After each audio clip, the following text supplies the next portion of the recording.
now I come to liquidity and financial market conditions. You are all aware that the RBI over the last few months, in fact since January, we have injected a lot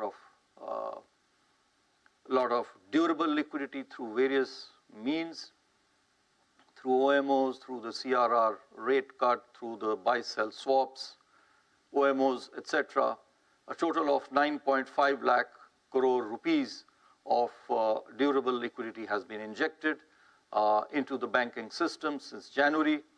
As a result thereof, after remaining in deficit since mid-December, liquidity conditions have transitioned to a surplus at the end of March.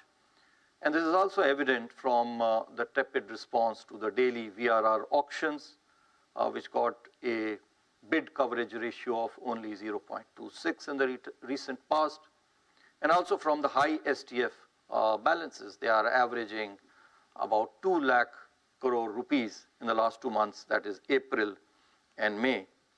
Similarly, reflecting the improvement in liquidity conditions, the weighted average call rate, which is the operating target for the monetary policy, this traded at the lower end of the LAF corridor since the last policy.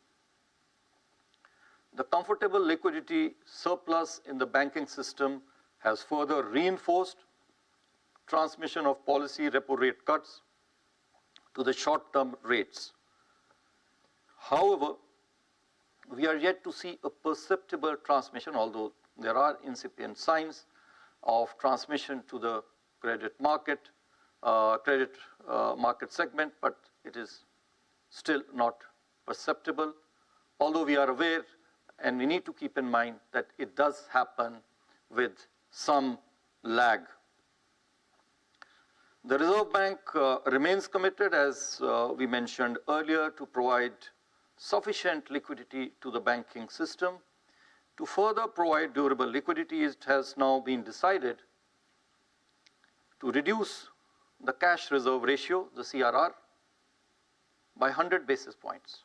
I repeat, we have decided to reduce the cash reserve ratio by 100 basis points from 4% to 3% of net demand and time liabilities. This will be done in a staggered manner during the course of the year in 4 equal tranches of 25 basis points each, coming into effect from the fortnights beginning September 6, October 4, November 1, and November 29 of this year, which is 2025. The cut in CRR would release primary liquidity of about 2.5 lakh crore rupees to the banking system by the end of November 2025. Besides providing durable liquidity, I would like to emphasize over here and highlight that it will also reduce the cost of funding of the banks, thereby helping and accelerating the monetary policy transmission to the credit market. I would like to reiterate that we will continue to monitor the evolving liquidity and financial market conditions and proactively take further measures as may be necessary for liquidity and for monetary policy transmission.